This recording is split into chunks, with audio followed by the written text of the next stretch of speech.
We'll start in just a second. I did just want to make, I just want to point out that for the members of the public, especially those who have been here for public comment, we have moved public comment to the beginning of the meeting for this meeting only. So just be ready. Are you ready, Ms. Fennell?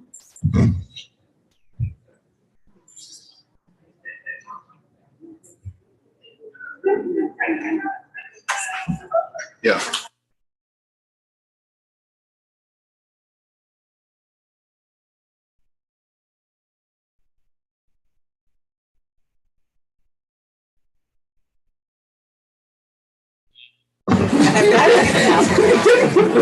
Good evening, everyone. I'd like to call this meeting to order. Mrs. Henry, could you please call the roll? Ms. Sharma? Here. Ms. Al-Hajri? Here. Dr. Wright? Here. Ms. Hogan? Here. Ms. Sonier? Present. Ms. Val? Ms. Jones? Here. Ms. Cousins? Yes. Mr. Davis? Here. We have a quorum. Ms. Al-Hajri will lead us in the Pledge of Allegiance.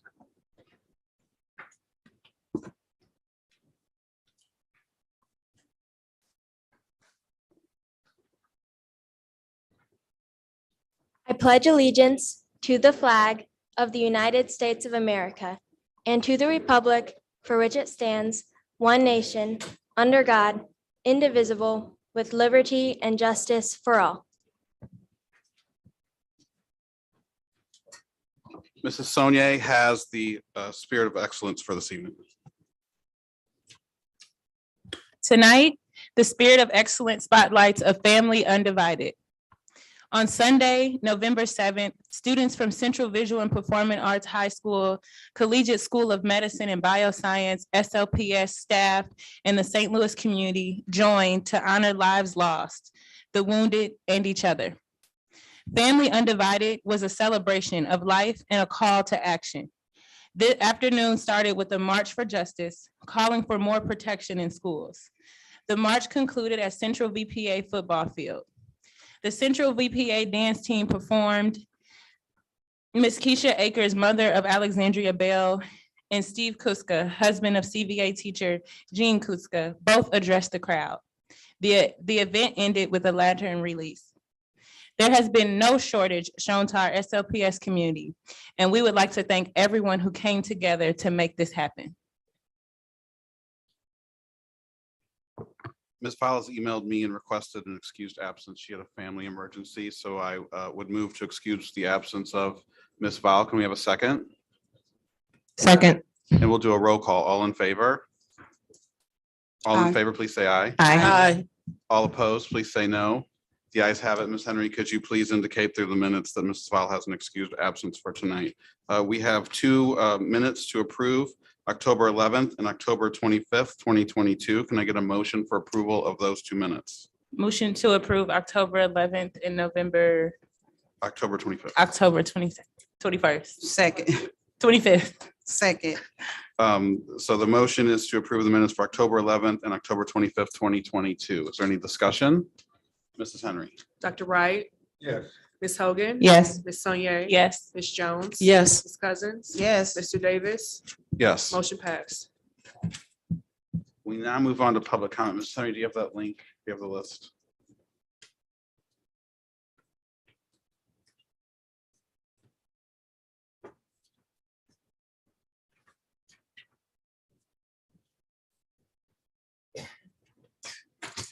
While we wait, Mr. Monroe, did you sign up for public comment? Yes, sir. Would you like to go first? I've I been assume you were first. You were here when I got I've here. been this before, I guess. Go ahead, sir. Once again, just a reminder, public comment is limited to 3 minutes.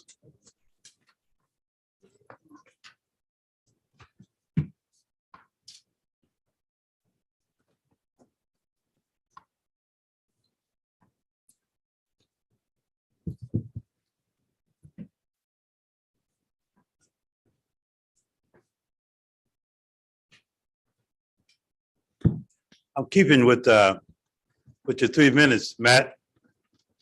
And I got about a minute and 29 seconds recording first, and I hope I get it right.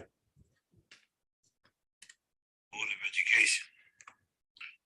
Congratulations to Ray Cummings, President of the local chapter of American Federation of Teachers, Local 420, for your orchestration as a Black man in ensuring a lack of any Black man to the Board of Education in this critical phase of the lives of children in the city of St. Louis, and especially Black boys who are front page news daily in crime statistics, and your obvious love fest with the charter school management companies who are proven to be financial predators on the Black community, such as in St. Louis. Given the 3 minutes time frame imposed on public speakers, I'd like to thank the more than 10,000 who voted for Bill Monroe. I personally charge this new board to quickly embrace the wisdom of the St. Charles County community who used $1 million in COVID relief money to add new armed police and resource officers to protect schools. And a former police officer like Bill Monroe was allowed a proactive seat at the citywide planning, these recommendations would have been presented. But Black men such as Bill Monroe, school planners aren't allowed a seat at the planning table, the same as charter school management. How racist is that? And when will it change?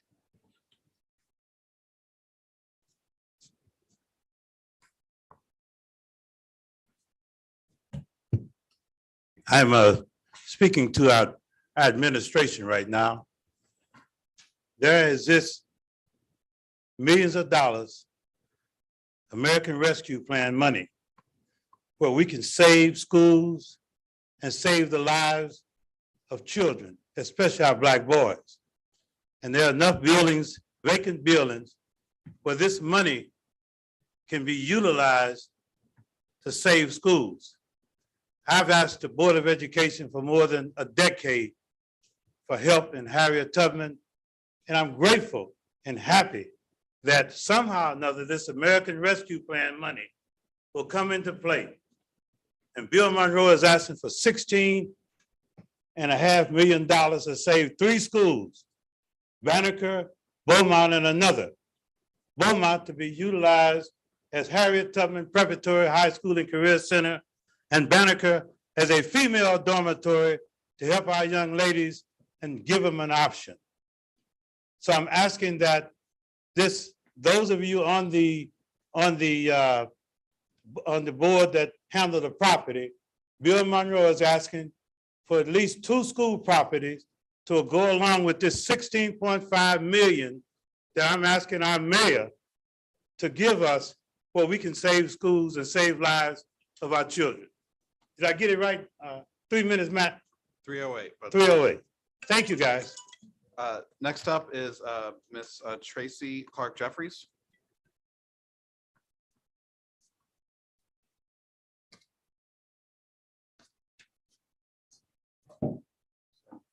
Good evening, board. Is this working? Can you hear me? Great, okay. I'm just coming here in support. I represent Alpha Kappa Alpha Sorority Incorporated. I'm going to read something to you in regards to supporting you as you move forward through the trauma that happened a couple of weeks ago. My name is Tracy Clark Jeffries. I am Missouri Chair for Connections and Social Actions of Alpha Kappa Alpha Sorority Incorporated. We, the ladies of Alpha Kappa Alpha Sorority Incorporated, are in support of St. Louis Public Schools as you navigate through grief, pain, suffering, and trauma that has affected this community relating to the gun violence that occurred at Central Visual and Performing Arts High School. The impact of gun violence on young people's mental well-being identifies 2 problems we have today. 1, the pollution of young people's minds with major mental health issues. And 2, the traumatic reactions in children who are directly affected, exposed to gun violence. Unfortunately, many of our children here in the St. Louis metropolitan area, they live in a war zone, and they live in a war zone in neighborhoods where young people see gunshots, hear gunshots and killings all the time. But when a child has witnessed a act of gun violence and is a victim of the act of gun violence, the chronic trauma is intensified on the child's mental well-being and can go on for years, affecting the child. Many children are left largely on their own to recover by us telling the children it's okay or things will get back to normal, but that does not help. What it does is resolves the stress, and the child's trauma is intensified. I speak to you today to engage and look at mental health through a deeper lens, continue to hug and offer talks to our children as months and years go by, for what they have witnessed is something they will never forget. I speak to you today with action to help move this act of ending gun violence to our state capitol and to the White House, looking at adding additional resolutions to your current resolutions, urging families to inform themselves about the facts around gun violence and support legislation to crack down on growing prevalence of gun laws that allows children to have access to them freely. I speak to you today about encouragement to enforce gun violence restraining orders, Senate Bill 543. When you identify someone who is deemed to be a threat to themselves or others in the act of having a gun. In closing with my statement, it is my hope that we as a community, as a society, as a nation, as a state, come together to develop a public health model that reduces gun violence and changes communities. The women of Alpha Kappa Alpha Sorority Incorporated pledge today to support St. Louis Public Schools. We plan to be intentional and unflinching in ending gun violence in this community. Thank you. Thank you, Ms. Jeffries. Our next comment is from Glenn Fortenberry.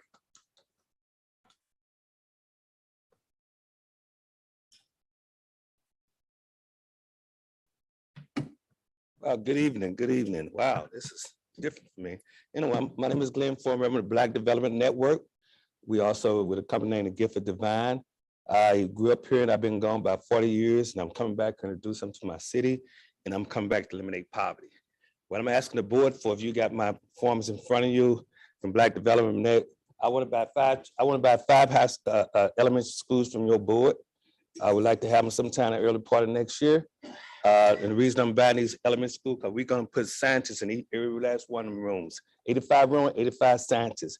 And we're going to invent patents that we can also create jobs, because the way we can get rid of crime in St. Louis is about creating jobs. The way we create jobs is about creating new industries. And where we create new industries, stop changing schools into lofts and make them to laboratories. And that's what we're going to do. And on that point, we already got our first invention from our scientist named Emmanuel. And that's another reason I'm here. I would like to try to have an appointment with the board to present our new product, which would be able to bring security to the schools and everything. This product is a detective system. If you go into, he started developing this detective system about 10 years ago as a military scientist, and now he can detect COVID or things like that. And at your school, we were talking to Uvalde High School down in Texas to put this product in their school until we saw the crime that happened in the city that I grew up in.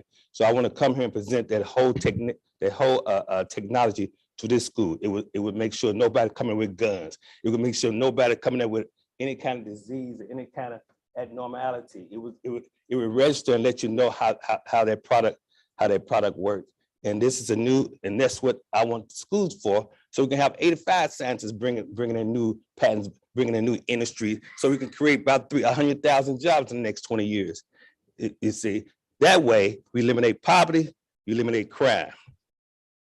Thank you. Mr. Rudy.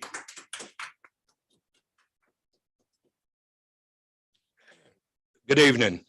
My name is Zaki Baruti. I'm representing an organization, Universal African Peoples Organization, as well as I've come together with a group of citizens that's called the Coalition of Concerned Citizens. I come here as a former educator and very disturbed by the tragedy that occurred at Central Visual Arts and Performance Center. And I come here with a proposal to be developed.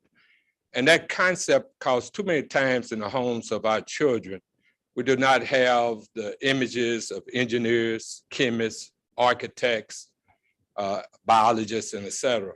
And I know at one time, and I'm not sure if it still exists, that the St. Louis public school system had a role model program. If you do still have it, I encourage you to put more emphasis on it, because too many of our children, as I just mentioned, do not have those kinds of images. And if you have progressive and positive people coming into the schools, along with the educators providing the basic education, those role models could possibly save a child from being wayward, as we see too many times because of the negative social influences that's occurring. So I'm saying with emphasis that there needs to be, not just only in this district, but across America for real, especially as it deals with the Black community, because we know of the social ills that it impacts too many of our Black males too many times in this society. So I'm here. We've been having some brief discussions with one of your employees, Renell Jackson, I hope I got his first name right, to the possibility of developing that. So out of tragedy, let's have some hope and some pathway for our young people. So that's what I'm here for, to encourage the development of a role model program. And does it exist right now? Because I know at one time it did. Can somebody? Yes, it does exist. Lionel leads that project. Okay. Maybe called by another name, but we do have those in place. Okay, well, we're offering our resources to heighten that. Okay, thank you. Thank you, Mr. Baroudi. Mr. Murphy.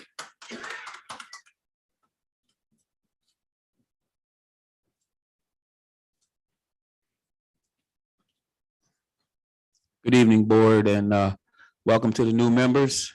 Right on democracy. Tonight, I want to address a question. I call this 3 kids with a question mark. I just got to say it. I'd ask y'all, don't listen to me, don't listen to superintendent, just come and see for yourself. You still might have to do that. A little while back, I was ambushed by 3 administrators in St. Louis Public School District. It was pointed out to me that I only had 3 kids available for my internship this year, so therefore I wouldn't have one. And I was asked what I wanted to do. Well, when I answered that I wanted to do what I usually do, I was met with only 3 kids. I guess I didn't view them as just 3 kids. I guess I thought of them as 3 young Black people who needed my support as they try to navigate this undemocratic world that places profit above everything else. I think they could use my unique encouragement when they would face all kinds of discrimination just for being Black in America. Or maybe they would like to hear about how it feels when something a Black man pioneers is ignored, only to see white engineers get hired and praised for the same accomplishments. Maybe they would be inspired to hear a Black man talking about a fair and impartial, peaceful conflict resolution method that applies to everyone regardless of rank.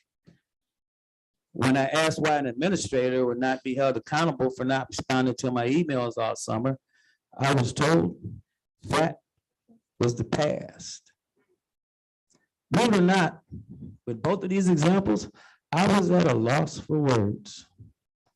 I kept thinking of all the times I heard, quote, that was the past, when I brought up the question of reparations. Well, this is the present.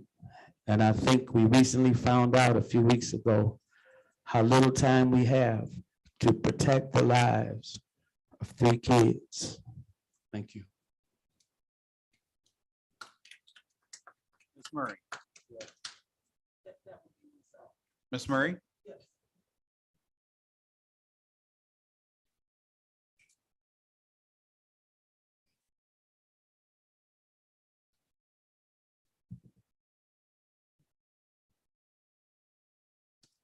Good evening, board. The last time I was here and I was trying to read a speech, I couldn't get through it, so I didn't make another one for this time. But the last time I was here, I felt very discouraged. And I'm here again today because I only ask for help for a son who needed help. I couldn't get it, so I did what I could. And I'm proud to say that my son has graduated. But I can only imagine how many other parents have experienced that moment that I experienced. So I'm here today to request that to this new board, that never, ever happens to another parent that is a parent of this district again. Listen to us. We have something to say. We are who you serve, and we serve with you. So let's get this thing together. Dr. Adams,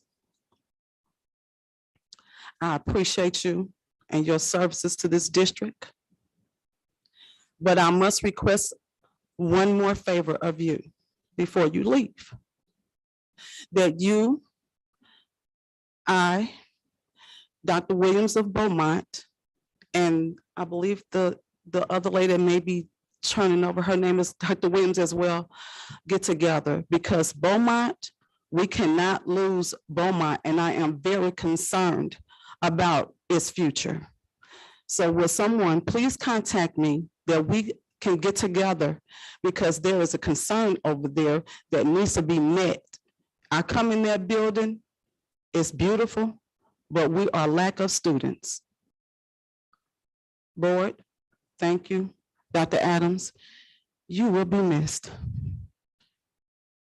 Mr. Davis, I don't know you, but the Spirit is really letting me, I need to have a conversation with you.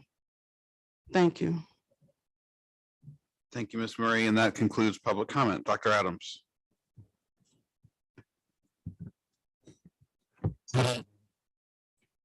This evening from 4 o'clock to 8 o'clock p.m., two St. Louis McDonald's restaurants will host a fundraiser for the victims of Central Visual Performing Arts and Collegiate High School shooting. The participating restaurants are located at 4620 South Kingsway Boulevard and 4979 Natural Bridge Avenue. The Kings Highway store has a direct connection, as one of their employees is a CVPA student, and the late Mrs. Jean Kuchar was a student's teacher. All proceeds will go toward supporting the families and school communities directly impacted by the tragedy and events at CVPA and CSMB on October 24th. On behalf of the St. Louis Public School District, I'd like to thank Michael Proctor, Jimmy Williams, and McDonald's for their gracious gesture. This is one of many supports that have come forward as it relates to the incident of October 24th. District closes next week for Thanksgiving. All St. Louis public buildings and offices will be closed the week of Thanksgiving, November 21st, 25th. I want to thank the board for approving the entire week off for all employees in the district. I would like all employees and staff to have this week off and to be with their families and loved ones and take care and get as much needed rest as possible. The district will reopen again on Monday, November the 28th. Those are the announcements at this point in time. We have 4 presentations. First, Mr. Holiday Douglas with the St. Louis Foundation will go first, followed by Mrs. Banks, a financial update. This is long delayed from 2 previous meetings, Mr. Holiday as Ms. Banks, followed by our technology and lastly our transportation report. Mr. Holiday Douglas.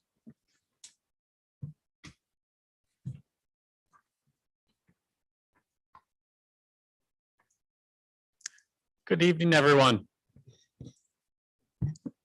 I'm Halliday Douglas. I'm the president and CEO of the St. Louis Public Schools Foundation, and I just really appreciate you all having me here to share a little bit about the foundation's work and what we're doing to support the district in your efforts.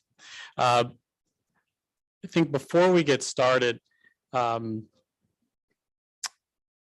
were founded in 1997, and a significant part of why we were established was to figure out ways to really bring community dollars in to support funding gaps for the district. And particularly, these are funding gaps historically caused by race-based action, right?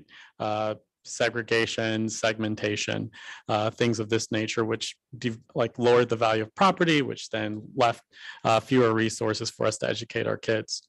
And so the foundation exists, one, to really support addressing funding gaps for the district, but we also really support emergent needs. And one of the big emergent needs that we're coming up with right now is obviously challenges with health and well-being.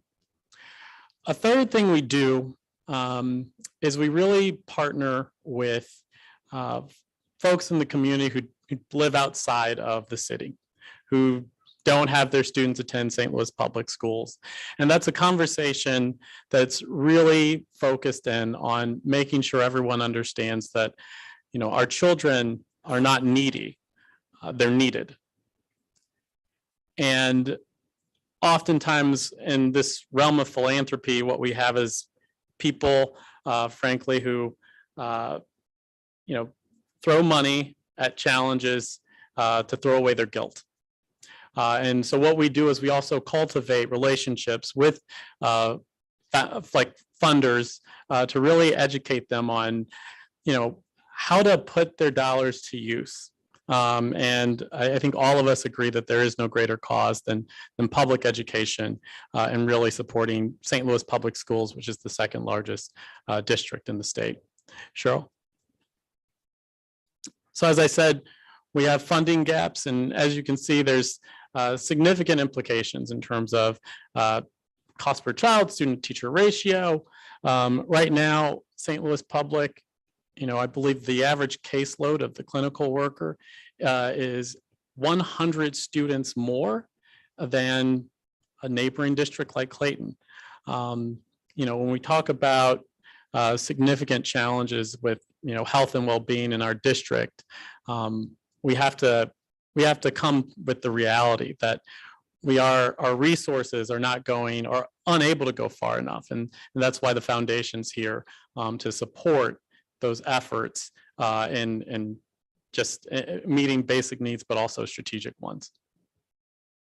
COVID is no help, and obviously these past 3 weeks have been pretty challenging, I think, for a lot of St. Louisans, but particularly the school communities most impacted by the shooting on October 24th.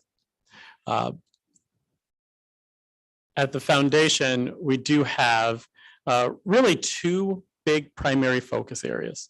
One is health and well-being. The other is post-secondary opportunity, and that includes early childhood education. We know we can't move those two initiatives, though, those buckets of work, without educators. And so the third pillar we focus in on is educator capacity building and support, right?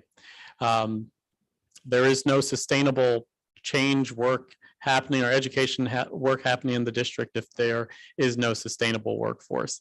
So those are the three things we really focus in on supporting the district on.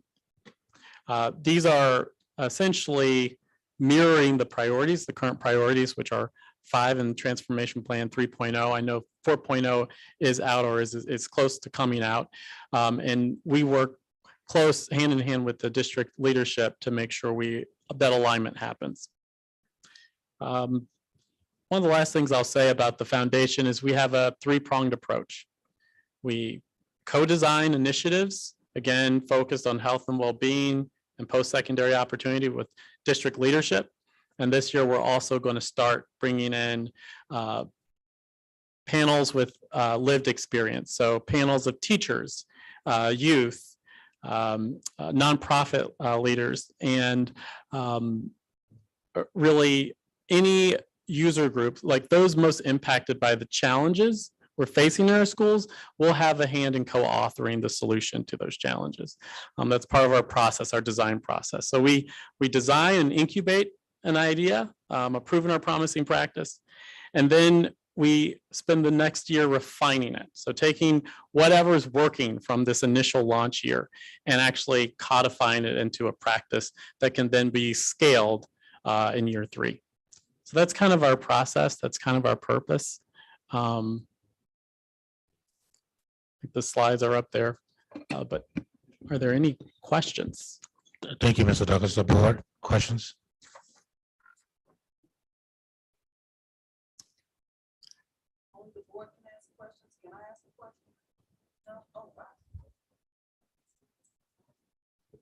Thank you, Mr. Douglas. Thank you. Thank you for the update. Mrs. Banks?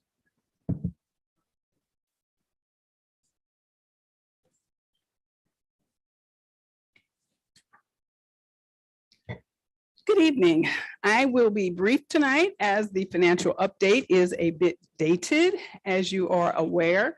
This is for the first quarter, July through September, and we are well into November, of course. So our financial objectives obviously have not changed: to maintain full accreditation, align with the transformation plan, financial sustainability, and reinforce high expectations and accountability. So the agenda for today will basically be an update on ESSER year-to-date spend, the year-to-date Q1 preliminary results and a financial outlook. So ESSER 2, we have the spend to date, including both last year, fiscal year 22 through September of 2022. So we have spent roughly 40% of our ESSER 2 allocation, about $18.5 million in the major categories that are shown on the lower half of the slide. We are making some slight adjustments to the categories to make reporting a little bit easier now, especially that we are going into ESSER 3. So you might see some slight changes. We do have an ESSER meeting every Thursday, which we as a team kind of discuss kind of the status of our ESSER spending and plans to make sure that we are staying within the strategic plans that we have for ESSER 2 and ESSER 3. And really anyone is invited to those ESSER meetings should you be interested. And those are Thursdays at 4 p.m. in the foundation room. So ESSER 3, this is our larger allocation of ESSER funds, of course, over $100 million. And we just started spending these funds this year, and we've spent just a little bit over 5% through September 2022. And again, you can see the categories. They are a little bit different than we have for ESSER 2. And there might be some slight changes going forward. Our Q1 year-to-date results. So for Q1, all of our revenue is basically in our general operating budget. So it's going to include some delinquent property taxes and also some basic formula revenue. The expenditures obviously will include all funds, and we've included on this slide some of those expenditures that exceed $250,000 in the various categories. During the first quarter, of course, of interest might be the fuel cards that were distributed based on some of the transportation issues that we have. And probably to date, even beyond the September timeframe, we've spent about $1 million on those transportation cards that were distributed to families. So just kind of a summary of our revenues. On this slide, you'll see that we spent roughly $15.5 million year to date through September 22, which is about 3.3% of our revenue budget. And again, that's primarily general operating budget revenue and primarily in the local category. On the expenditure side, we have spent roughly $62 million or 13% of the expenditure budget. And again, that's through September 30. Of course, our salary and benefit expenditures are much higher than they were in the prior year, due primarily to that 8% salary increase that we had.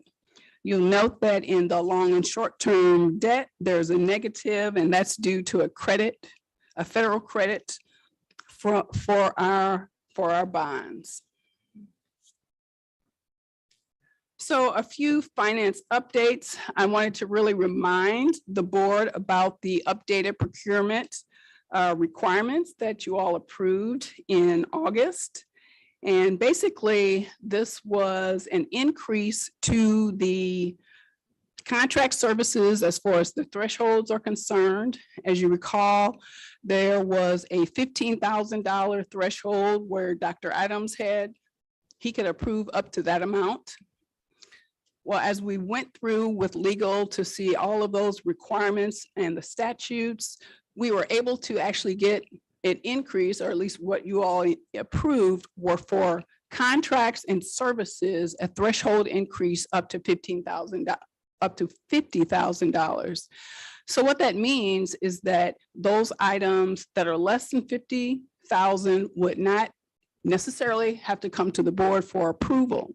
However, we are maintaining the practice in the district that all I guess, contracts and services that exceed $5,000 will still go through the board resolution process so that management can see the different contracts and services that the district is seeking to use.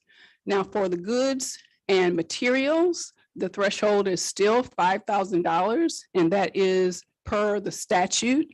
So any vendor that would be used for goods and services beyond $5,000, we would have to go out for RFP for those goods or services unless there was some circumstance where they were using a preferred vendor or a co-op vendor.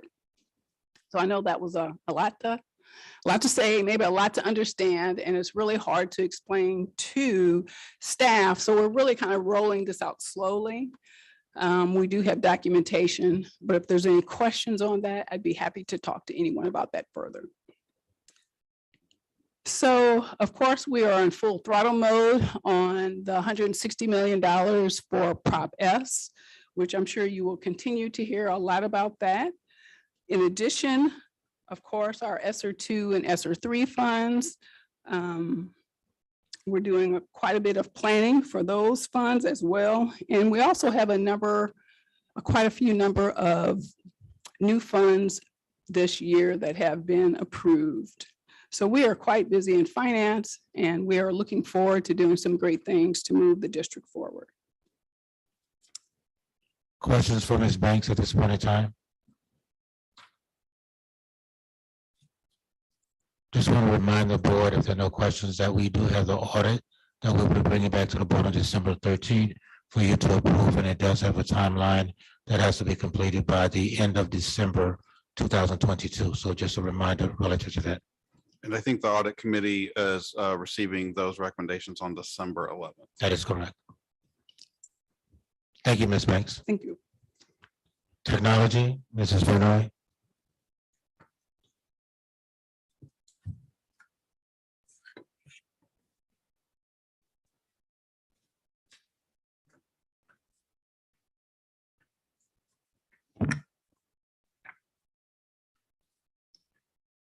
Good evening. Tonight I'll share some updates on technology, where we stand on E-rate, and any current and future projects that we have planned.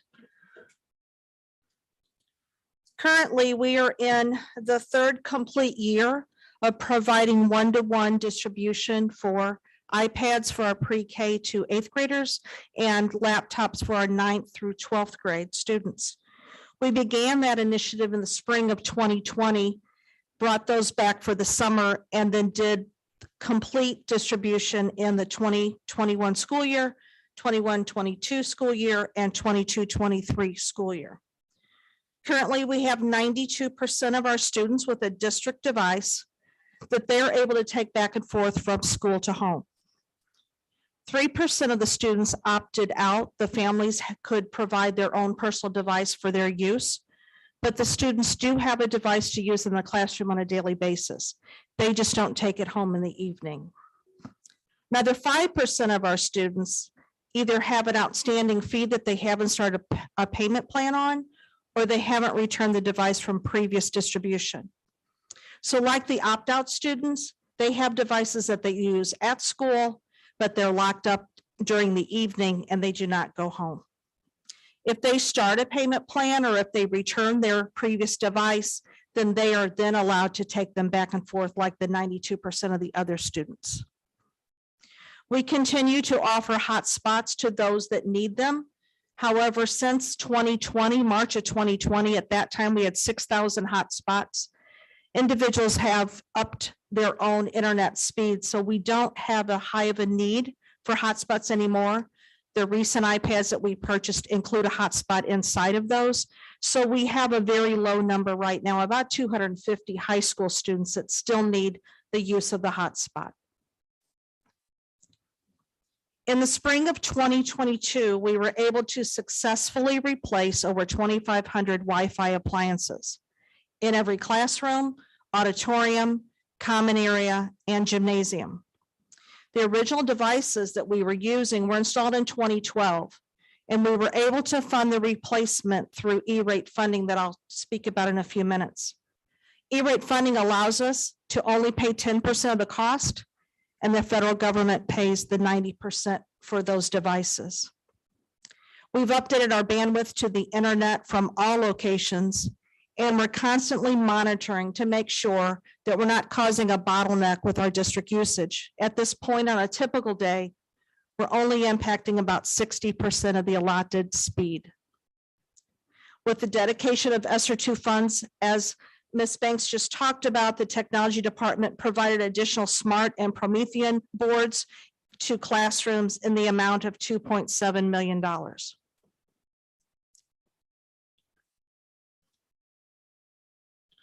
For our upcoming projects for the 2022-23 school year, we're projecting the following projects, which includes upgrading our current Kronos timekeeping system to the latest platform.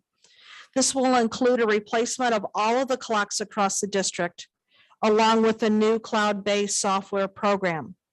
The original system was put in during the school year when Kronos was first implemented over 15 years ago. In our elementary and middle schools, we do not have classroom phones in every location. An upgrade to our current district-owned telephone system would incorporate handsets to alleviate the situation. Our current network can accommodate the additional phones with no bandwidth problem. We will also be refreshing our current copiers for the 23-24 school year. The work will be completed during the summer with the removal of the current devices and installation of the new ones in preparation for the school year. This RFP also includes the staffing and equipment in our district-owned print shop, along with our Pony delivery mail system. And finally, the thing that I'm probably most worried about is we were notified by our current student information system, Tyler SIS, that effective in the 2024-25 school year, they will no longer be supporting an SIS system. We have over 20 years of data on the current platform, and we're anticipating a large amount of change in processes and procedures with the new system. And that system includes attendance, grade reporting, scheduling, parent portal, discipline assessment, and the Missouri core data reporting. Did you hear me say I'm very worried about that? Okay. Federal E-rate, I spoke about that with the 2,500 Wi-Fi appliances. This is a program that funds Category 1 connections, which is internet and school connections. So it's the connections between us and individual schools and then out to the internet.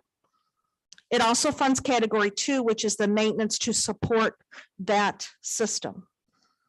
Previously, it did include paying for cell phones, paying for district phones, paying for data in our iPads, but they no longer pay that in the Category 2 funding.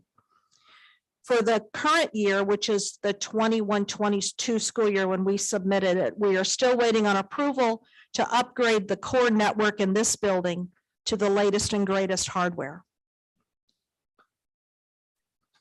You can see on the screen our historical funding back to 2012, 2013. It's split between Category 1 and Category 2 funding. If you look at the 2021 submission, you'll see a huge increase. That was the Wi-Fi appliances that we did receive approval for. We're still waiting on complete approval for those items that we submitted for last school year.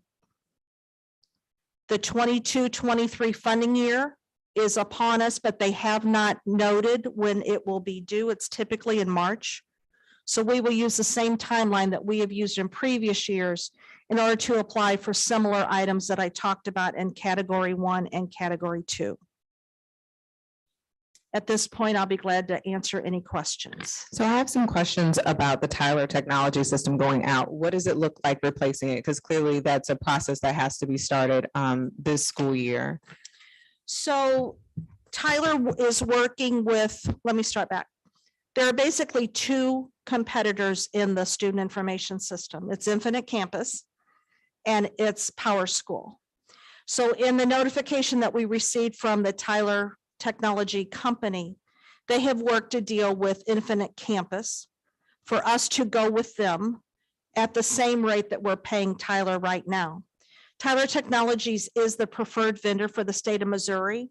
And to be quite honest with you, that's because of their strong core data reporting.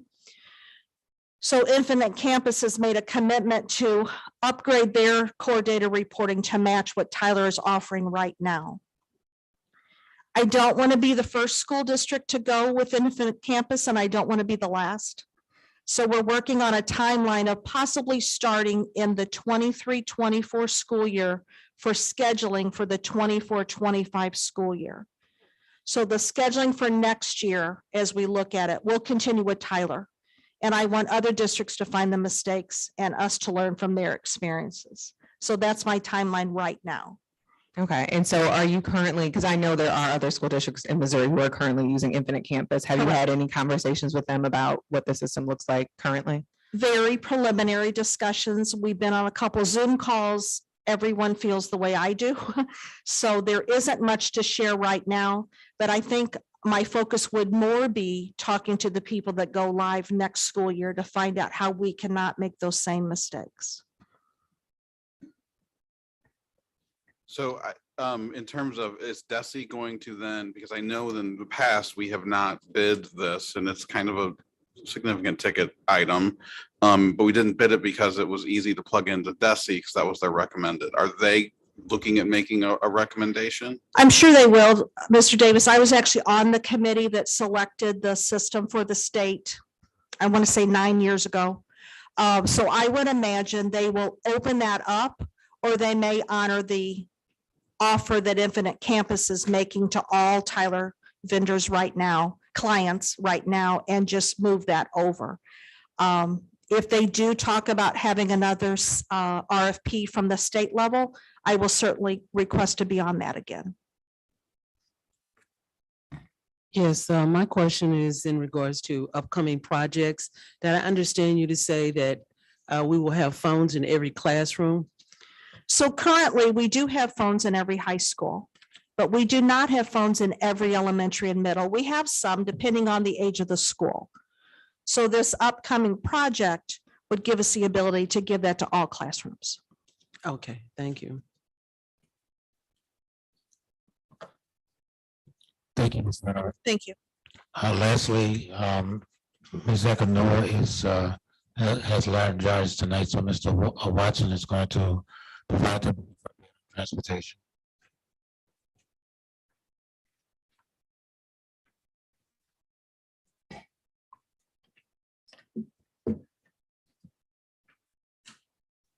Good evening, board, Dr. Adams, student representation, general public, Square Watson, Deputy Superintendent of Operations, providing an update for transportation.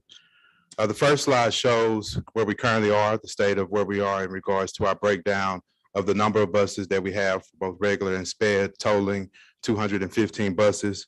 We're currently still using alternative transportation with the goal of by December the 5th, that we will have a fleet of 225 that'll hopefully help with our routing in terms of making sure that all of our scholars have transportation, reliable transportation by December the 5th for the beginning of the school year. The next slide shows just from information from our call center. As you can see, there's the breakdown for the number of calls that we have up to date. To the bottom left, you see the data that shows the average per week, 3,110, per day, 718, and the 39 days based on when this particular data was pulled. The calls generally do increase based on adding routes, and then it levels off as drivers become more familiar with their routes. Now that the calls volumes has become a little bit more manageable, we're reducing the number or the head counts in working in our call centers. The next slide shows the on-time performance. And I think as we all know, for the first 2 weeks of school, transportation and those numbers that are represented there, they were very low. As you can see throughout the few months up and through October, that number has gradually increased to 91.3%. But some of the challenges still include driver shortages, which includes call-offs. And as we get ourselves prepared for winter, we're somewhat anticipating that number still to increase. unfilled routes, breakdowns, which you will see on the next slide, route parent challenges, communications that's internally, externally with our parents and with our schools, and of course, inexperienced drivers.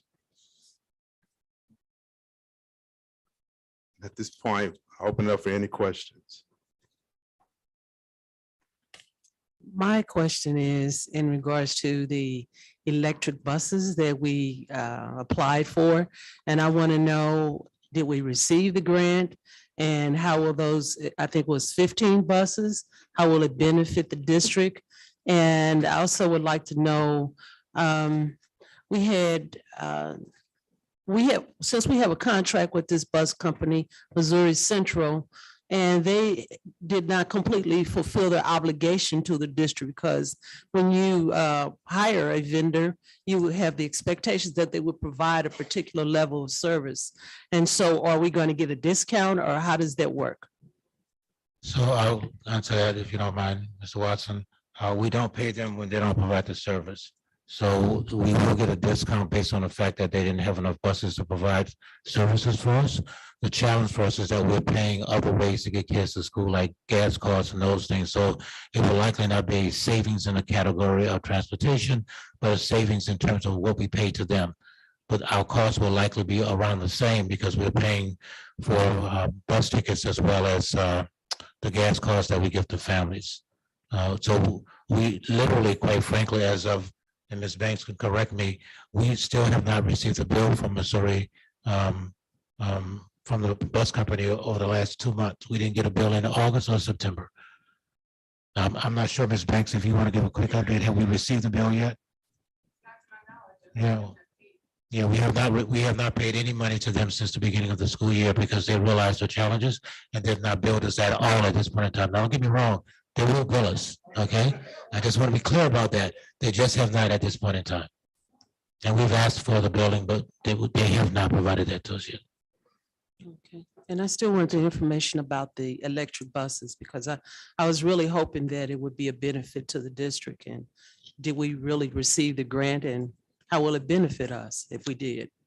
So we're following up on that piece. One of the, in regards to electric buses, because we don't currently own the fleet of buses, meaning that we outsource our bus company and we don't necessarily have the capacity to have buses within the district. But we're still exploring those options in regards to electric buses within the district at some point in time. So some districts were funded, and it was in the newspaper. We haven't followed up to determine if we have been one of those districts, but there were some rural districts in Missouri that were funded. I don't have any update relative to our district at this point in time. I can provide that to you tomorrow by reaching out to the company, but we just have not gotten back with them to find out if we were funded or not. But it was in the paper last week about districts being funded. St. Louis Public School was not listed in that report. I guess I have a concern about that because we're hiring or asking outside vendors to assist us with the transportation issue. And if we allowed this grant, or whoever wrote the grant, to have the buses in our name, then it would seem like if we can own vans and new cars and what have you, that the district we have people who drive those. I've seen them around the city of St. Louis. They have SLPS on them. Then surely we could have 15 buses in our own fleet of vehicles that we currently utilize, so that we can have transportation available for teachers and students who want to go on field trips or something like that. I'm just curious, I think you answered it, Dr. Adams, but when we or that bus company submitted the grant, was it a deadline, or like how were we positioned in regards to knowing if we would be awarded or not? It seems like they went rural first, or they then identifying, the next phase, or how do we know where we stand in regards to that? It's my understanding that December, there was supposed to be a cutoff by December. Again, to your point, I'm not sure if they are approving in phases. The federal dollars are there, so there will be some funding. We just have not received any notice yet. I'll get you an update tomorrow in terms of that to the board. Mr. Watson, is there a list of the routes that we currently have? Is it available to the board as well, so that we can see what those routes look like and how many students per bus to see, how we're spending the dollars. So I provided something to Mr. Davis this weekend. To that extent, I can provide that to you as well, and then add to that the routes themselves. So I could add that to the document I provided to Mr. Davis. Thank you, Mr. Watson. That concludes the presentations for tonight. Next item on the agenda is approval of the consent agenda.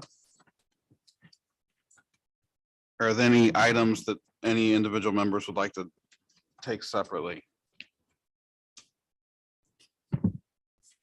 Yes, I would like to pull item 11-15-2203. I also have a question about, Well, let's start there. Let's, if we Okay. can get a motion to approve 11-15-2201 through 11-15-2202. Motion to approve 11-15-2201 to 11-15-2202. Second. Ms. Henry. Dr. Wright, Yes. Ms. Hogan. Yes. Ms. Sonier. Yes. Ms. Jones. yes, Ms. Cousins. Yes. Mr. Davis. Yes. Motion passed. So if we could do a motion to approve 11-15-2203, and after a second, we can have discussion. Motion to approve 11-15-2203. Second. Ms. Jones. and so I have a question. It says to approve the purchase of medical assistant starter kit from the Reality Works for the medical assistant health science program, a new CTE program at Beaumont Technical Center. So I'm not familiar with Reality Works. I didn't see any background information on that. And I was really hoping with the CTE program that we were going to start bringing more of our services in-house versus outsourcing so many of the programs that we currently have. So can I get an explanation of what this is about? Ms. Dr. Bender's not here, and I don't have the information, so I have no problem pulling this item until December and bringing it back before the board with the answer to your question. I think it's really ties to the item below that, where we received some funds and through a grant, and I think it's about a curriculum, but I don't have that information, and I want to be accurate, so I have no problem at all pulling this item. Thank you. Can I want to ask a question in regards to that? So if we're pulling 11-15-2203, does that include, because they're tied together, 11-15-2204? I would think the answer is yes, because it seems like the funding for 04 support, yes, Okay. yeah, that's what it seems like. Any other items any members want to pull from the consent agenda? I'd like to also pull item 11-15-22-13. And as a memorandum of understanding with St. Louis Association of Community Organizations, SLACO. So if we can get a motion to approve 11-15-2205 through 11-15-2212. So moved. Second. Ms. Henry. Dr. Wright. Yes. Ms. Hogan. Yes. Ms. Sonier. Yes. Ms. Jones. Yes, Ms. Cousins. Yes. Mr. Davis. Yes. Motion passed. If we could do a motion for 11-15-2213, and after second, we can discuss. Motion to approve 11-15-2213. Second. Discussion, Ms. Jones. yes, my question is, this is a memorandum of understanding with St. Louis Association of Community Organizations, like I said, SLACO. And I'm still hoping that we're bringing more services in-house versus outsourcing these type of services to outdoor vendors or outside vendors. And I'd like somebody to really explain what this is all about. So this is a partnership with the Urban League, quite frankly, that's providing $50,000 to this group that you see here with the idea of surrounding community services around Hickey School. And so it is not any dollars that we're providing to anyone. It is an entity that has come together with WashU, Urban League and others. Quite frankly, we had a meeting sometimes in September at the school site with the principal, with all of these groups that have gotten $50,000 from the Urban League to support this particular school in terms of attendance, of entities that are supporting this for 1 year. I can send you the actual document that I provided. To Mr. Davis. He asked the same question that kind of lays out what they're intending to try to do. So my question again then is, if they're willing to provide $50,000 and we've been talking constantly about community schools, why would they not want to give those funds directly to the community school effort that SLPS is currently undertaking? So Hickey is not a community school, and so they're treating this like a community school in the sense that they're trying to provide wraparound support to that particular school in terms of supporting families and at this particular school. So in essence, I don't want to call it a quasi-community school because that's not what it is. But the dollars are targeted to do the same kinds of things a community school might be. To your point, it's not under the auspice of the district, however. It's coming directly from the Urban League. So Dr. Adams, I did ask a question and you were able to provide the full document over the weekend. I had some questions and concerns about it as well, because if you look through the breakdown, this is worded very vaguely about pursuing wraparound services. And while I understand the Urban League has that capability, SLACO certainly doesn't. And a lot of the elements in that were for the neighborhood, which SLACO is providing. But the parts that I was confused about, the school portion with the money's being donated for, is for aftercare. And it didn't identify a provider. And I know we always, if we have outside providers, there's licensing restrictions and things like that. So I was curious why there wouldn't be a separate MOU for aftercare that lays out those requirements in terms of how many kids, what the license is, in terms of food service, like we do with through Arches and the other ones. And then the other one was very confusing to me because it also said they were going to provide a summer school program, which I just don't understand how they're going to do that and why we would need to partner with the Urban League to provide a summer school program at one school when we provided throughout. So I was confused by it as well. I think the MOU is very vague.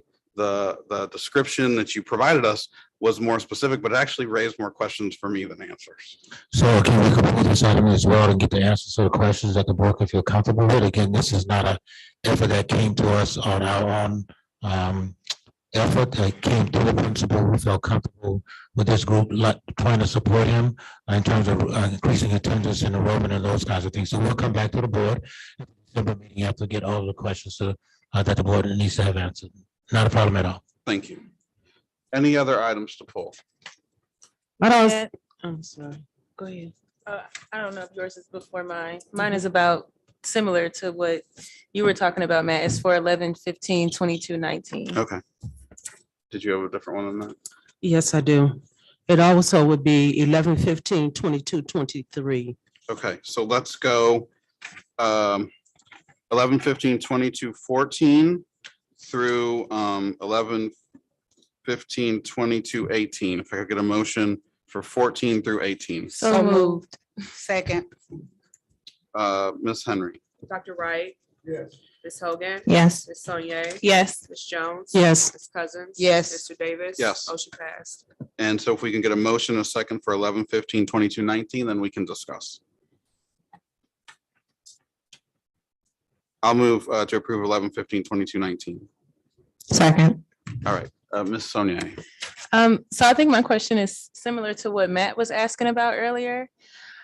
I love this idea. I think it's very important to have conflict resolution. But I feel like sometimes in the past, we've done things and then we've asked about data following it and not had it. So I'm not familiar with SLACO being an organization that does conflict resolution, and it can be extremely effective, but I do see the language of pilot, and I want to, since I don't know them to be experts in that or that to be something that they do, I'm curious about what specific organizations will be doing that. What is their experience in that? I don't want them like piloting or experimenting that with our kids because it's serious problems and it should be effective. And then also questions about like the data that comes from that. How often will we get updates on that? How will that be evaluated and assessed for effectiveness and outcomes? That kind of information. You're talking about number 19? 19. And I asked these questions as well, similar questions. And I'm always concerned anytime I see pilot, especially with an organization that has never done this type of conflict resolution before. And from the answers to my questions, they haven't. From my research, they haven't. They did another focus group with some students in St. Louis to come up with this program. This seems to be one of these programs where it's a nonprofit looking to expand their services, got a grant from the Mental Health Board. Now they're trying to come and instill that into our school district. So I share the same concerns. Yeah, if they're going to be piloted and they don't have experience, I mean, I think we definitely appreciate them offering the services, but there are organizations in the community that do have experience in that. Can they partner? Can they collaborate? Because again, I mean, we are talking about school shootings and instances that happen as a result of conflict. So I just want to make sure that people who are doing that, you got to practice somewhere, but I don't want that to be with our kids around issues that could be detrimental and have long-term impacts.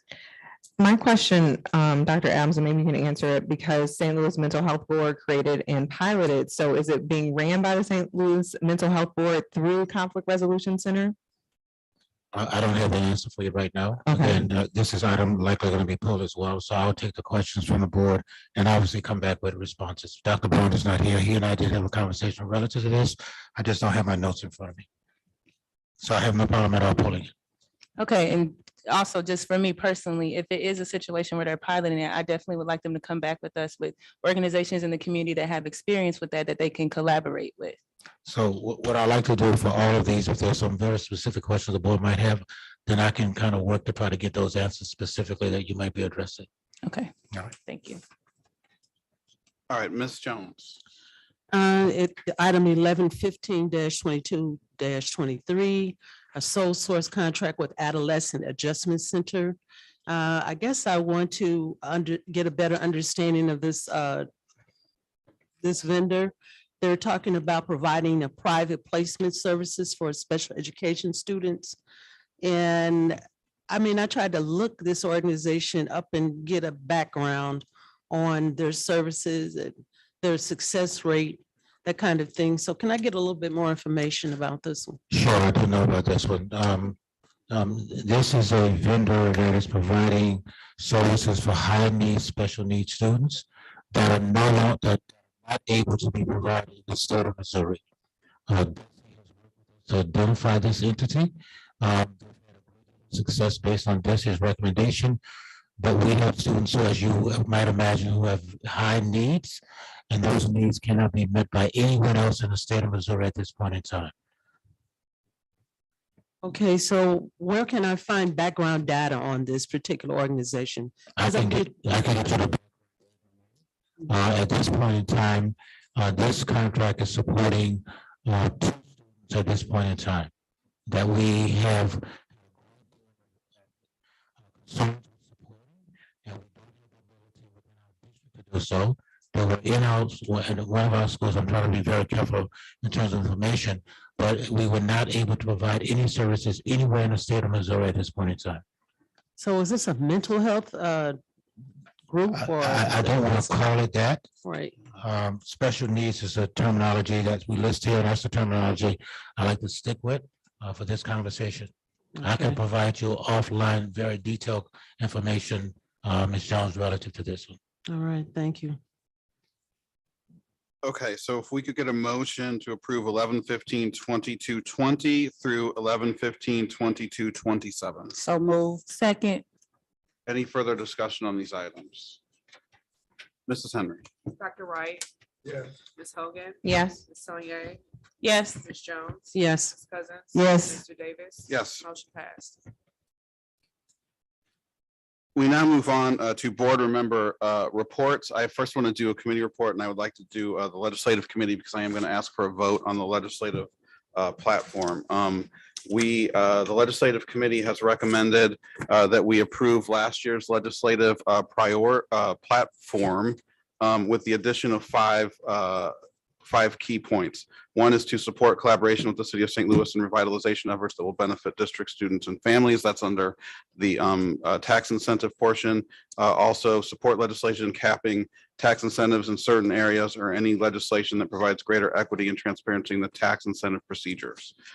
We are also One of the other ones that was going to be one of our legislative priorities is to support legislation and or regulations requiring a community need feasibility study before any new or expanded schools are allowed to open.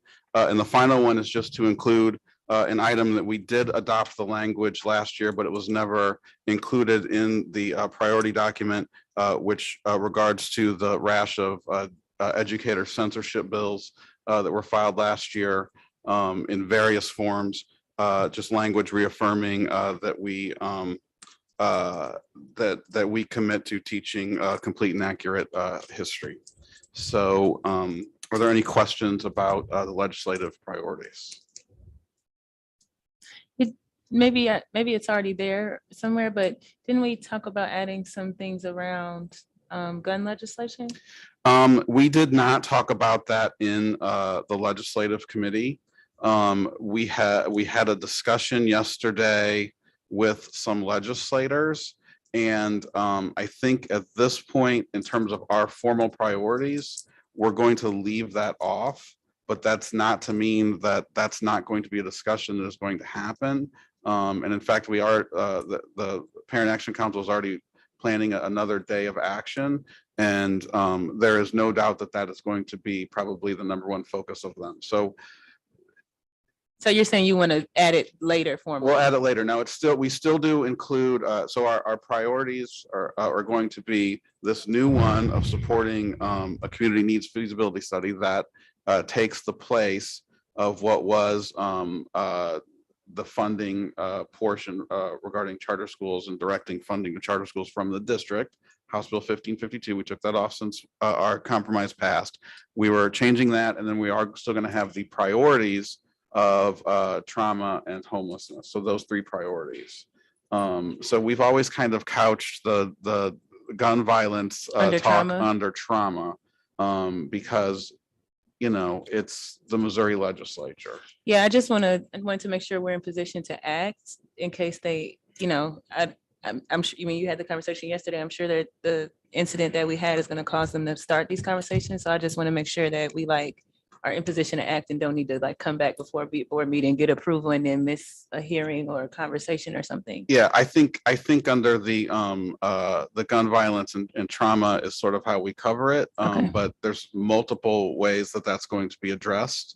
And it's a delicate issue for many of our legislators, the majority of our legislators. So we're respecting their feelings. Okay, well, so move to update the legislative and advocacy agenda. Second. Thank you, Ms. Henry. Dr. Wright.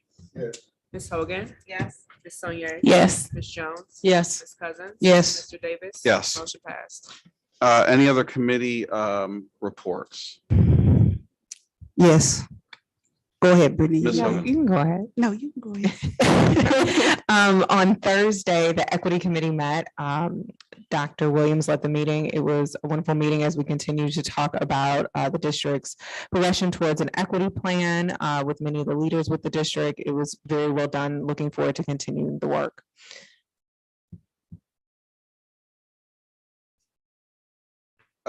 Ms. Sonia, your Prop S Budget Committee, December 6th. Yes. Okay. So Proposition S, whole city knows about. So we'll be having a meeting December 6th to give some updates about things that, you know, ways that we're thinking of using the funds. Mr. Watson and Ms. Banks will be. Ms. Glaspie. Ms. Glaspie will be giving, will really be the ones giving updates and doing the presentations, but I'm the chair of the committee. Just want to let you all know that we'll be meeting December 6th. Via Zoom. Via Zoom. Ms. Cousins. I have 2 reports. On November the 2nd, 2022, 5 p.m. to 6 p.m., we actually held the first CPN meeting.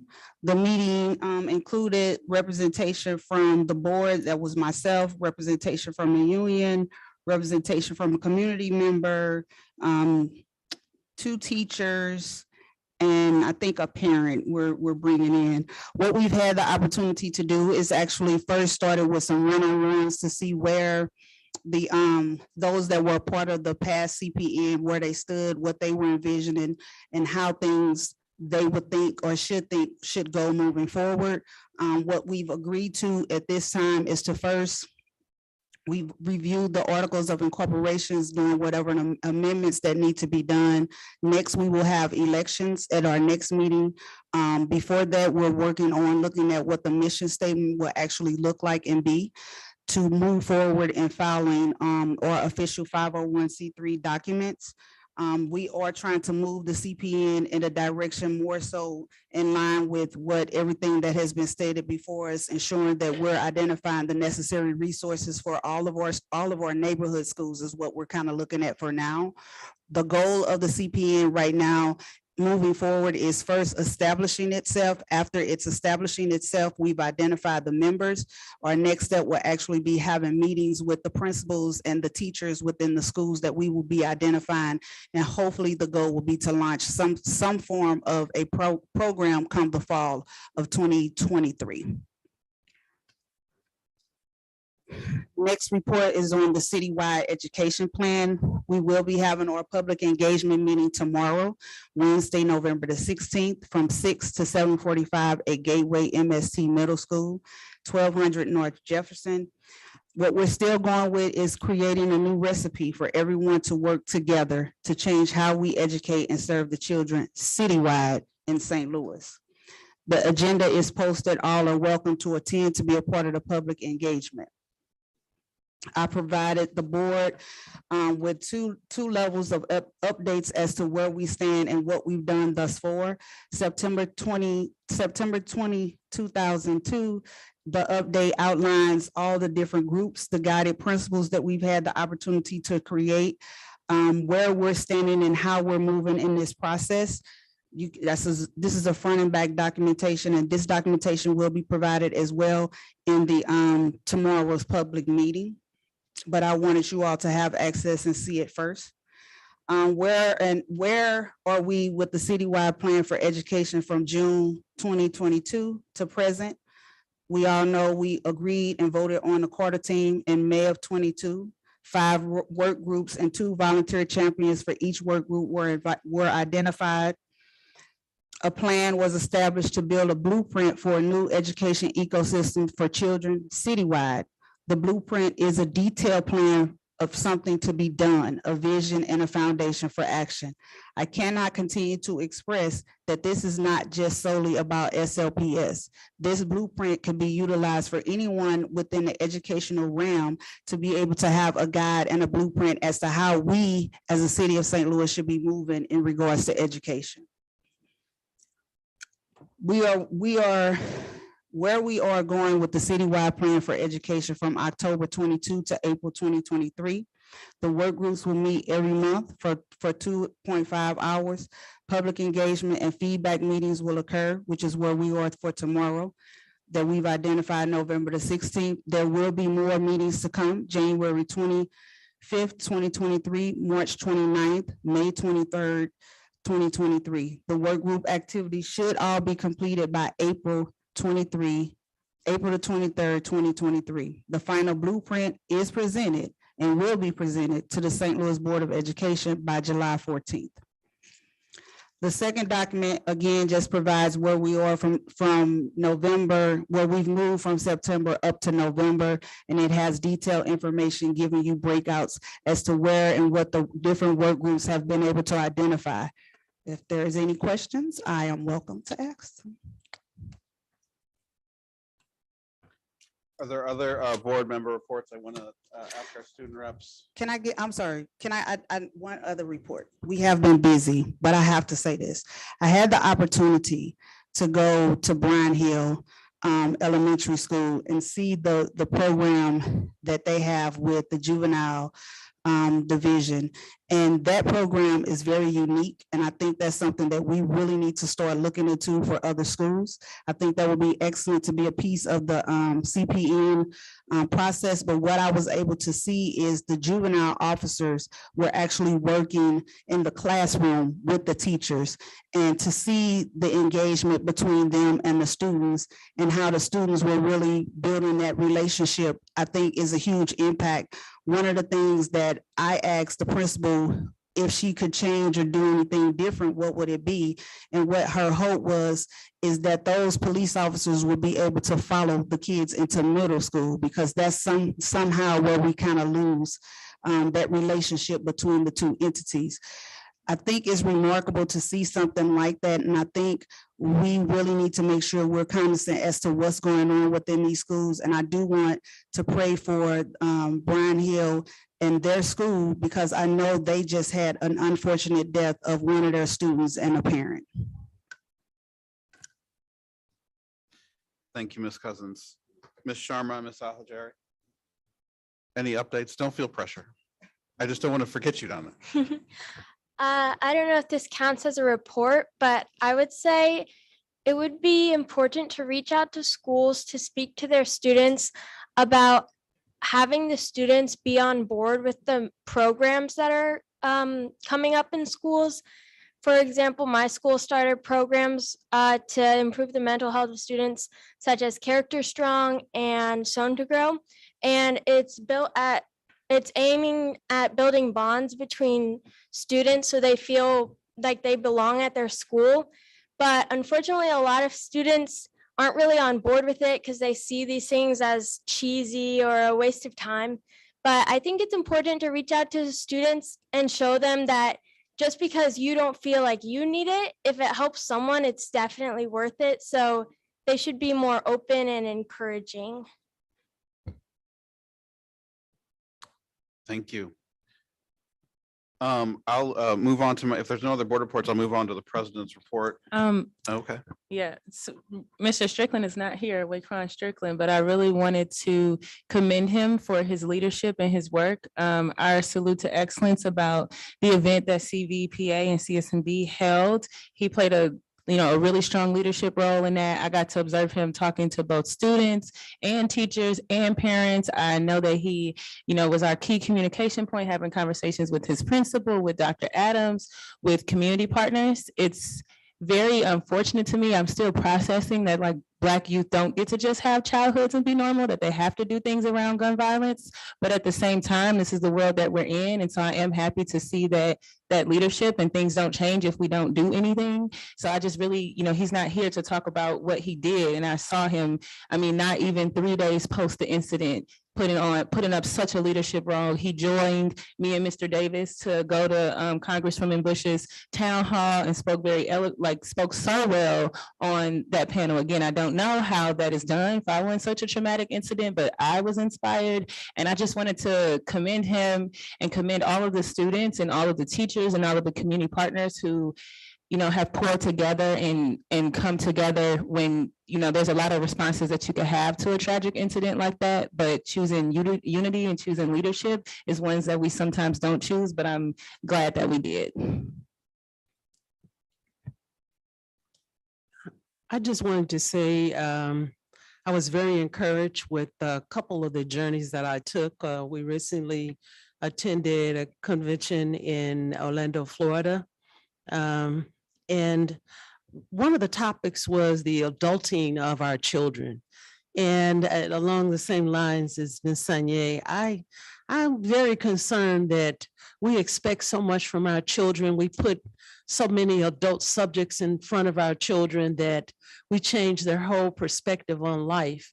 And they so many of them are non-trusting of the adults that are around them. So that was a topic that stuck out in my mind. The second convention that I attended in Kansas City last week was the Missouri School Board Association. And there was quite a controversy on open enrollment. Many of the rural school districts were very concerned and felt as if their schools would disappear, their school districts, because of open enrollment. So that's something that I think we all need to keep an eye on. Also, the one other subject was the parent participation. Many of the school districts had low parent participation. And I would like to encourage our parents that are listening at this time to organize themselves. And for your schools, if they don't have PTOs, please call the SOPS and contact Gloria Nolan and make sure that your school has a PTO. If it doesn't have the funding that it needs, then we will work with you and have your back on developing that so that you can come out and be supportive with the legislative action that will happen in January. Also, we also met with the Scholastic, myself and Ms. Cousins. Ms. Cousins, will you please talk about that? Because that was exciting. One of the things we were able to learn, the program that they have is called Rising Voices. That program we discovered is actually a pilot program that is operating out of our Peabody Elementary School, I think specifically for our third graders.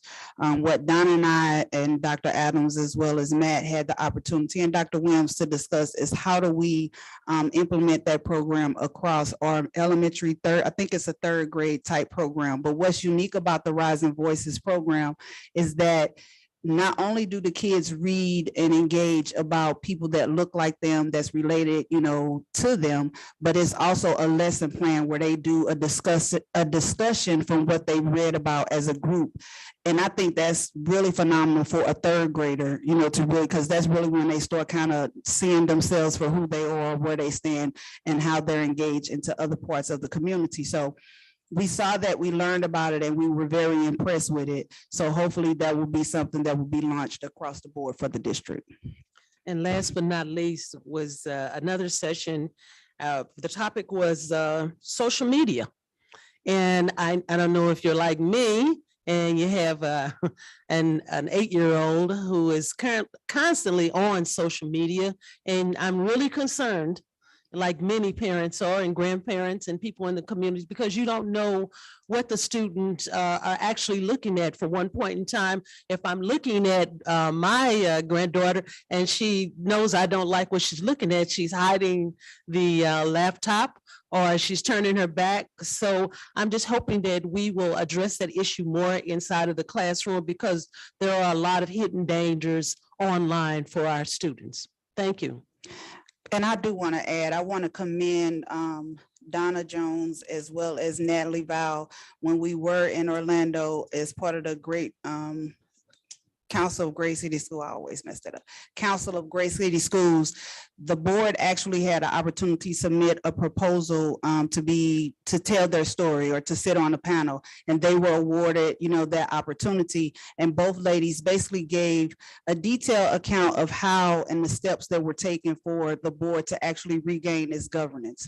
And they had a remarkable story to tell. We saw a lot of other districts that was really engaged and wanted to learn more about how they were able to do what they were doing. And I think it just kind of laid foundation to show really what St. Louis Public School Board is really doing, and how great you guys really have been committed in regarding to serving as a board member. Because I have to give her big accolade and congratulate Ms. Donna Jones on being re-elected to her what? How 16 years. 16 years of services. Thank you, ma'am. And last but not least, I just want to say, I really want to thank all the persons that helped in this journey, including you, Mr. Babatu. You were there when we did that sit-in at the mayor's office. There were people like yourself and many, many others who helped in this journey. You laid the foundation for the regaining of democracy in the city of St. Louis. And once again, I want to thank all of you. So I went to MSBA and attended a session on parliamentary procedure, and I got to talk to you too. Just kidding. I'm going to move on to the board president's report. Yesterday, the American Federation of Teachers president, Randy Weingarten, visited St. Louis. She was here to listen and pay her respects to the community and offer support to educators and families at CVPA and collegiate high schools. Ms. Weingarten is the head of the 1.7 million member union that represents educators at all of our schools.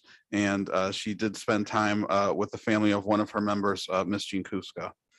She also did lead a roundtable with administration and several board members. The board officers were there and asking how she could offer support from with the resources that her union has and from her headquarters in Washington, D.C. She also met with a select group of legislators from our local delegation for the Missouri legislature, and then met with the staffs of both schools. So we do want to thank President Weingarten for her dedication to the educators as the community, and also to the students and the families and all of the staffs of the schools. And also thank you to our local president, Mr. Ray Cummings, for inviting us and including us in that event.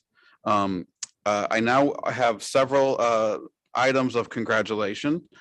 First of all, I would like to congratulate Ms. Tony Cousins. I have been informed by the president of the Missouri School Board Association that you have completed your 18.5 hours of certified board member essential training, and you have met the requirements under Missouri law for new board member training. So you have a certificate and a lapel pin. And I would also like to thank Miss Alicia Saunier, who also has completed her 18.5 hours of certified board member essential training. You are a official certified Missouri School Board's board member, and I would like to offer you this pin and certificate. And further on, congratulations. There was an election last Tuesday, and as Ms. Cousins has already mentioned out of order, that Ms. Jones has been reelected to her 5th term. And we also have Ms. Emily Hubbard, who won her election. We're very excited to welcome you, Emily, to the board. You will be sworn in at the work session, provided that the Board of Elections certifies the election by then, and I certainly hope they will. So welcome. And with that, also brings me to just sort of a bittersweet congratulations and sincere thank you to Dr. John Wright. Dr. Wright, it's been a short period of time, but I can't say it has not been impactful. You hit the ground running with all of your years of experience and knowledge. You've been just an absolute pleasure. You helped us with one of the sort of most important things we can do, and that is to name an interim superintendent, which was a lot of work in a short amount of period of time. And like I said, you hit the ground running, did it effortlessly, and I know that we all thank you for your time and dedication, and certainly your knowledge and experience. And please come back and visit. It's been a pleasure. I say that in all sincerity. I've served on many boards, and as I was telling some of the board members, this board is one you have to plot before each board meeting. You know, some boards are so dangerous that you have to pray before each board meeting, you know? And you have a group of members that sincerely want the best for the district. And I think that's important. I would leave you with one thought: keep your eye on the prize. Find your North Star and work toward that. Don't give up. It's hard, it's difficult, but it's worth the reward at the end. So keep your eye on the prize. You can do it, others have, and I have faith that you will do it. Dr. Adams, I wish you the best. You endured, my brother. You endured 15 years. That hasn't happened in many places. And so I wish you all the best in your whatever future endeavor you choose to undertake. So my fellow board members, I say good luck, best wishes. It's been a pleasure.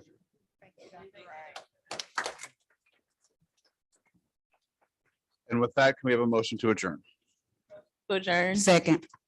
Ms. Henry. Sharma. Ms. Alhajri. Yes. Dr. Wright. Yes. Ms. Hogan. Yes. Ms. Saunier. Yes. Ms. Jones.